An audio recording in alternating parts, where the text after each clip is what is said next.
Hello बच्चों, तो आज की वीडियो में हम बात करने वाले हैं about chapter number 5 arithmetic progress. Class 10th का मैथ का चैप्टर है। ठीक है, तो चलिए स्टार्ट करते हैं। अर्थमेटिक प्रोग्रेस क्या होती है, सबसे पहले हम देखेंगे सीक्वेंस क्या होता है। सबसे पहले हम बात करेंगे सीक्वेंस।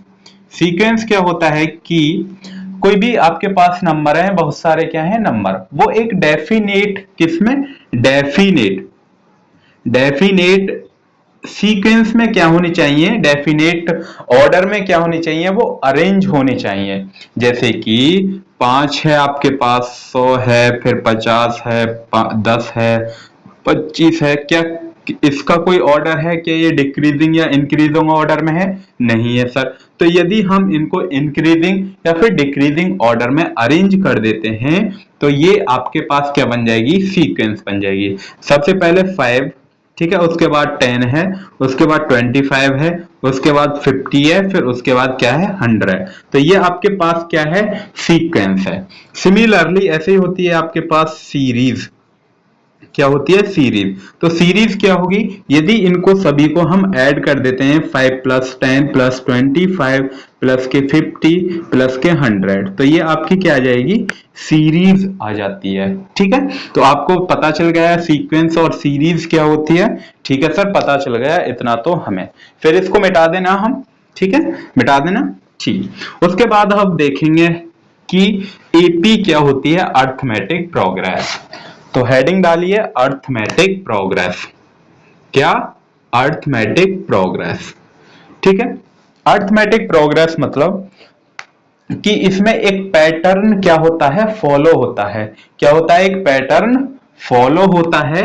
जैसे कि 2, 4, 6, 8, 10, 12, ठीक है, और ऐसे ये चलता रहता है। ठीक है, तो आप ये देख रहे हैं कि A1 आपके पास क्या है, यहाँ पे जो पहली संख्या है वो 2 है, उसके बाद दूसरी संख्या क्या है वो 4 है, उसके बाद तीसरी संख्या क्या है 6 है। सिमिलरली A4 आपके पास क्या है 8 है। ऐसे ये चलता रहता है। A5 10 है, A6 12 है। ठीक, तो ये जो A है ये आपकी फर्स्ट टर्म है। क्या है, फर्स्ट टर्म। यदि हम इनका डिफरेंस निकालें किसी भी संख्या का, क्या निकालें, डिफरेंस निकालें किसी भी संख्या का, तो वो क्या आ रहा है, कॉमन आ रहा है। क्या आ रहा है, कॉमन। जैसे कि 4 में से 2 को सब्ट्रैक्ट करेंगे तो क्या आएगा 2। ठीक है, 6 में से 8 को सब्ट्रैक्ट 8 में से 6 को सब्ट्रैक्ट करेंगे तो क्या आएगा 2। ठीक है, 6 में से 4 को तो 2, 12 में से 10 को तो 2, यानी कि कॉमन डिफरेंस क्या आ रहा है, तो कॉमन डिफरेंस हम लिखेंगे कॉमन डिफरेंस। कॉमन डिफरेंस को हम कैसे निकालते हैं, A2 माइनस के A1, यानी कि दूसरी वाली संख्या में से पहली वाली संख्या घटा दीजिए। ठीक है, दूसरी संख्या ये है, पहली वाली ये है, तो इसमें से हम क्या कर दें, सब्ट्रैक्ट कर दें। चाहे तो आप, यानी कि ये जो लास्ट की है उसमें से पहली वाली संख्या को आपको क्या करना है, सब्ट्रैक्ट करना है। अगली बात समझ में। जैसे कि इसको हम d से डिनोट करते हैं, तो A2 आपके पास क्या है 4 माइनस के 2, और d आपके पास क्या आ गया 2। ठीक है, d आपके पास क्या आ गया 2। Is that clear. तो इसके लिए एक फॉर्मूला है, वो फॉर्मूला क्या है, यदि कोई पूछता है कि A6 तक तो ये टर्म है, कि A7 यानी कि जो इससे आगे वाली जो टर्म आएगी वो बताइए आप, यानी कि A7 बताइए, A7 क्या आएगा। तो A7 से पहले हम कुछ एक फॉर्मूला डिस्कस करते हैं। वो फॉर्मूला क्या है कि AN is equal to A plus N minus 1 into D। ये क्या है आपका, ये इस चैप्टर में फॉर्मूला है। ठीक है, N यहां पर आपके क्या है, नंबर हैं। ठीक है, क्या है, नंबर्स ऑफ टर्म। ठीक है, नंबर ऑफ टर्म। और A क्या है, आपकी फर्स्ट टर्म है, D आपका कॉमन डिफरेंस है। जैसे कि अब इसने पूछे कि A7th टर्म बताइए, कौन सी 7th, तो A7 is equal to A plus 7 minus 1 into D। ठीक है, तो A7 is equal to, A की वैल्यू कितनी है आपके पास 2 है, तो ये 2 रख दीजिए, प्लस 7 में से माइनस के 1 गए तो कितना बचा 6, मल्टीप्लाई D की वैल्यू आपने कैलकुलेट करी थी 2, तो ये 2 आ गई। तो A7 इज इक्वल टू 2, 6 दूनी 12 और A7 आपके पास क्या आ जाएगा 14। A7 आपका क्या आया 14। ठीक है, तो A7 यानी कि इसमें 2 और ऐड कर देंगे तो क्या आ जाएगा आपके पास 14, उसमें 2 और ऐड कर देंगे तो 16, उसमें 2 ऐड कर देंगे तो 18। ठीक है, तो ये आपका क्या होता है AP होता है। ठीक है, आगे बात समझ में है कि AP क्या होता है, कोई पैटर्न फॉलो होता है, उसका कॉमन डिफरेंस हमेशा सेम आता है। तो इसे मिटा देना, मिटा दें। ठीक है हाँ जी, अब हम बात करते हैं क्वेश्चंस की। उससे पहले देखेंगे कुछ एक फॉर्मूला और है। इसमें फॉर्मूला क्या है कि आपके पास ए फर्स्ट टर्म है। ठीक है, यदि हमें पहली टर्म निकालनी है तो A1 is equal to A plus n-1 into D. ये फॉर्मूला बताया था अभी मैंने। यदि कोई पूछता है कि पहली 4 टर्म निकालिए, पहली 4 टर्म क्या होंगी, तो n की जगह आपको 1 रखना है, फिर 2 रखना है, फिर 3 रखना है, फिर 4 रखना है। तो A1 is equal to A plus 1-1 into D. ठीक है, तो A1 is equal to A plus 1 में से माइनस के 1 सब्ट्रैक्ट, तो 0 मल्टीप्लाई में D। तो A1 इज इक्वल टू क्या आ जाएगा A1 क्या आ जाएगा इज इक्वल टू में A। सिमिलरली आप A2 रखेंगे तो A2 is equal to A plus 2-1 into D. ठीक है, तो A2 is equal to A plus 2-1 यानी कि 1 मल्टीप्लाई में D। तो A2 आपके पास क्या आ जाएगा A प्लस D। सिमिलरली आप A3 रखेंगे तो A3 is equal to A plus 2D, A plus 2D। ठीक है, सिमिलरली आप ऐसे ही रखेंगे A प्लस 4D। यदि आपको A5 निकालना हो, क्या A5, तो A6 निकालना हो तो A प्लस 5D। यानी कि जो भी आपको निकालना होगा उसमें से बस आपको एक छोटी वाली संख्या लेनी है, यानी कि एक सब्ट्रैक्ट कर देना है, वो आपका क्या हो जाएगा फॉर्मूला बन जाएगा। ठीक है, मैं इससे यही बताना चाह रहा हूं आपको। मिटा देना इसे। ठीक है, इतना उतार लिया, मिटा दें, फिर मिटा दें। ठीक है, मैं आपको इससे ये बताना चाहता हूं कि यदि हमें कोई फर्स्ट टर्म निकालनी है तो A फर्स्ट क्या आएगी A ही आएगी। यदि A2 निकालनी है तो A प्लस D आएगा। A3 निकालनी है तो A प्लस 2D। यदि A4 निकालनी है तो A प्लस 3D। यदि A5 निकालनी है तो A प्लस 4D। ठीक है, यदि A6 निकालनी है तो A प्लस 5D। ये आपके क्या हैं फॉर्मूले हैं। ठीक है, मैंने फॉर्मूले में वैल्यू पुट करके भी बता दिया है, आप चाहे डायरेक्ट याद रख सकते हैं। जैसे A4 निकालना हो तो 4 में से एक सब्ट्रैक्ट यहां पर कर देंगे तो 3D आ जाएगा। Is that clear? क्वेश्चन लें। ठीक है, क्वेश्चन लेते हैं। अब मिटा देना इसे। ठीक, तो क्वेश्चन लेते हैं, प्यारा सा खूबसूरत सा है पहला क्वेश्चन। तो पहला क्वेश्चन क्या है कि हमें कॉमन डिफरेंस बताना है। क्या बताना है? Common difference. जैसे कि 11 है आपके पास, AP दी है, AP क्या है 11 है, फिर 6 है, फिर 1 है, फिर माइनस के 4 है, फिर 9 है। बस आपको इसमें कॉमन डिफरेंस बताना है। एक तो ये क्वेश्चन है। दूसरा क्वेश्चन क्या है? √7, √28 और रूट में 63। ये आपका दूसरा क्वेश्चन है। ठीक है, एक तीसरा क्वेश्चन और है, रूट में 18, रूट में 50 और रूट में 98। ठीक है, तो ये आपके पास क्या है कुछ क्वेश्चन है। पहले 3 तो पहले इनको निकालेंगे, बस आपको कॉमन डिफरेंस ही बताना है और इससे नेक्स्ट वाली टर्म आपको बतानी है।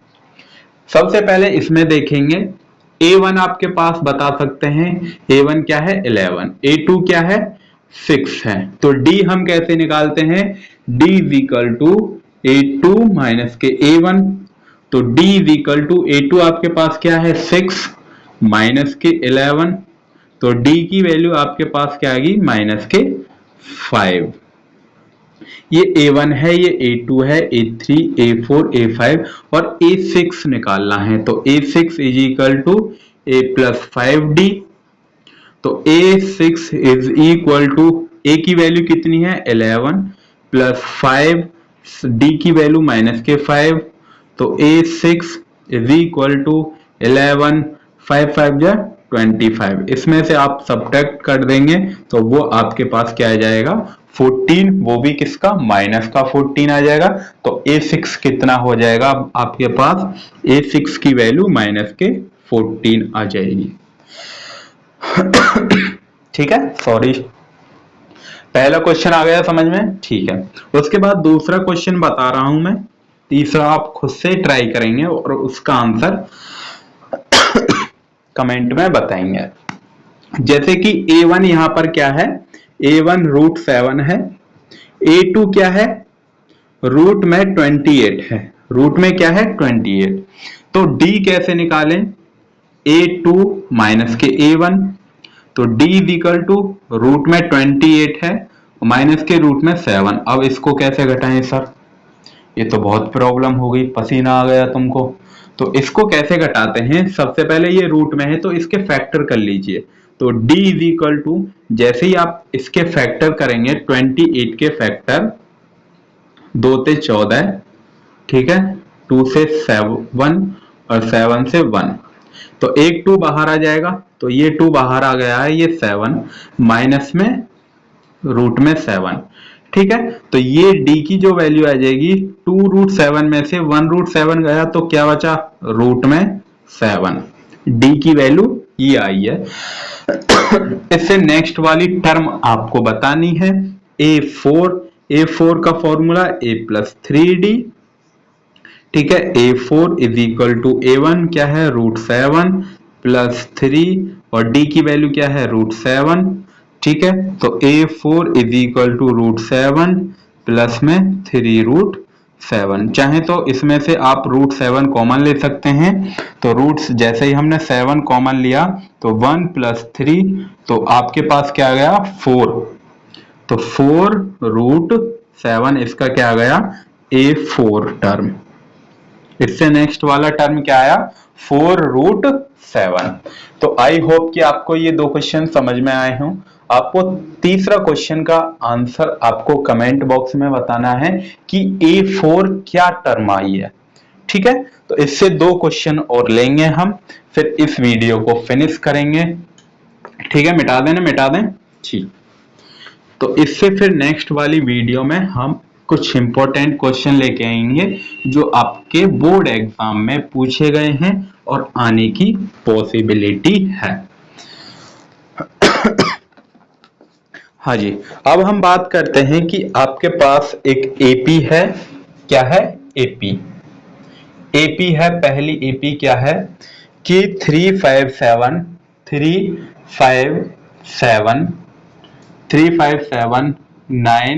ठीक है, ये दे रखी है। आपको इसमें 16th टर्म बताना है, 16th टर्म यानी कि 16वां टर्म क्या होगा, पहला क्वेश्चन ये है। उसके बाद दूसरा क्वेश्चन जो है वो एपी है आपके पास 14, 9, 4 -1 माइनस के 6, आपको इसमें 12th टर्म बताना है, कौन सा 12वां टर्म क्या होगा। सिमिलरली आपको फिर एक और एपी है तीसरा क्वेश्चन क्या है कि एक एपी है आपके पास, क्या है 4 सही 1/2, 5 होल 1/2 और उसके बाद 6 है। इसमें 105 टर्म बताइए कौन सी होगी 105वीं टर्म। सिमिलरली फोर्थ क्वेश्चन है जो कि लास्ट है, ठीक है। एपी आपके पास दी है -5 -5/2, 0 और 5/2, इसमें आपको बतानी है 25th टर्म। कौन सी टर्म? 25th term. वीडियो को पॉज कीजिए, पहले खुद से ट्राई कीजिए, उसके बाद आप सॉल्यूशन देख सकते हैं। ठीक है, अब हम कराते हैं। आप बताइए कौन सा, इसमें से मैं फर्स्ट वाला क्वेश्चन करा रहा हूं, सेकंड वाला खुद से ट्राई करेंगे, इसमें से फिर थर्ड क्वेश्चन मैं कराऊंगा, फोर्थ वाला आप खुद से ट्राई करेंगे। ठीक है, तो पहला क्वेश्चन का सॉल्यूशन क्या है? पहले क्वेश्चन का सॉल्यूशन है कि एपी का फर्स्ट टर्म A1 आपके पास क्या है? 3 है। A2 आपके पास क्या है? 5 है। इसका कॉमन डिफरेंस क्या आ जाएगा? D। D हम कैसे निकालेंगे? A2 माइनस के A1, तो D is equal to A2 value कितनी है? 5 माइनस के 3, तो D आपका क्या आ गया? 2। D आपका क्या आ गया? 2। अब हमें पूछिए कौन सी टर्म? 16th टर्म, यानी कि n की वैल्यू दे रखी है आपको। किसकी? n इज इक्वल टू क्या है? 16th। तो a n हम जानते हैं, a plus n minus 1 into D formula है। a16 पूछी है is equal to a plus 16 minus 1 into D, तो a16 is equal to a plus 15 D. फिर आप इसमें वैल्यू पुट कीजिए, तो a16 इज इक्वल टू, ए की वैल्यू आपके पास कितनी है? 3 प्लस 15 मल्टीप्लाई में डी आपके पास क्या है? 2, तो a16 की वैल्यू आ जाएगी 3 प्लस 30 और a16 की वैल्यू आपके पास 33। फर्स्ट क्वेश्चन क्लियर हुआ? देखिए A1 आपके पास 3 है, A2 आपके पास 5 है। D आप कैसे निकालेंगे? A2 में से माइनस कर देंगे A1, D की वैल्यू 5 माइनस 3 आ जाएगी, तो D की वैल्यू क्या आ गई? 2। उसके बाद पूछा है कि इसमें 16th टर्म यानी कि 16वें नंबर वाली टर्म बताइए। जैसे हम उसमें निकालते थे ना 8वें नंबर की टर्म क्या है, 9वें नंबर की टर्म, तो इसमें पूछा है कि 16th टर्म 16वीं टर्म क्या है वो बतानी है। 15 है, 20 है, 25 है, 50 है, क्या है? तो हमें n की वैल्यू दे रखी है, तो n इज इक्वल टू क्या है? 16, तो a n is equal to a plus n minus 1 into D, तो a16 इज इक्वल टू, आप चाहें तो 16 दे रखा है तो a प्लस 15d लिख सकते हैं डायरेक्ट, जो कि आपका क्या आया? 15d। उसके बाद a की वैल्यू आपके पास दे रखी है और d की भी वैल्यू दे रखी है। ठीक है, इतना आ गया समझ में? मिटा देना इसे। पहला क्वेश्चन आ गया समझ में। उसके बाद तीसरा क्वेश्चन, दूसरा क्वेश्चन आप खुद से ट्राई करेंगे। दूसरा क्वेश्चन क्या करेंगे? खुद से सॉल्व करेंगे और उसका आंसर कमेंट बॉक्स में बताएंगे क्या आया है। ठीक, उसके बाद तीसरा क्वेश्चन हम सॉल्व करने जा रहे हैं, क्वेश्चन नंबर 3। इसमें A1 आपके पास दिया है 4, उसके बाद A2 देखेंगे क्या है। देखिए 4 2 जा 8, 8 में ऐड कर देंगे 1, तो 9/2 क्या आया? ये 9/2। तो A2 में से माइनस कर दें A1, तो ये हमारा D आ जाएगा। तो D is equal to, A2 आपके पास है, A2 क्या है? 9/2 माइनस के 4, तो एलसीएम लेके सब्ट्रैक्ट करेंगे तो 2 9 1 2 जा 2, ठीक है, 2 4 जा 8। ठीक है, तो D की वैल्यू आपके पास क्या आ गई? 1/2। D की वैल्यू क्या आई है? 1/2। इसमें पूछा है कि 105वें नंबर पर टर्म क्या आती है, यानी कि n की वैल्यू दे रखी है आपके पास 105, तो आप जानते हैं फॉर्मूला 105 का। ठीक है, क्या है? a प्लस 104d, तो 105 इज इक्वल टू, ए की वैल्यू आपके पास क्या है? 4 प्लस 104 मल्टीप्लाई डी की वैल्यू है 1/2। इससे इसको कैंसिल आउट कर देंगे, 2 5 जा 2 2 जा। ठीक है, तो a 105 is equal to 4 plus 52, तो 105 इज इक्वल टू 56। जो 105वें नंबर पर जो टर्म होगी वो कौन सी होगी? 56। ठीक है, इससे नेक्स्ट क्वेश्चन आप खुद से ट्राई करेंगे, उसका आंसर कमेंट बॉक्स में बताएंगे। इससे नेक्स्ट वाली वीडियो में हम इसके कुछ इंपॉर्टेंट क्वेश्चन लेके आएंगे, ठीक है। कौन क्वेश्चन इंपॉर्टेंट क्वेश्चन है जो PYQ है वो आ चुके हैं, जिनकी आने की पॉसिबिलिटी ज्यादा है, वो हम नेक्स्ट वीडियो में डिस्कस करेंगे। तब तक के लिए पढ़ाई करते रहिए। All the very best. मिलते हैं फिर अगली वीडियो में। Thank you.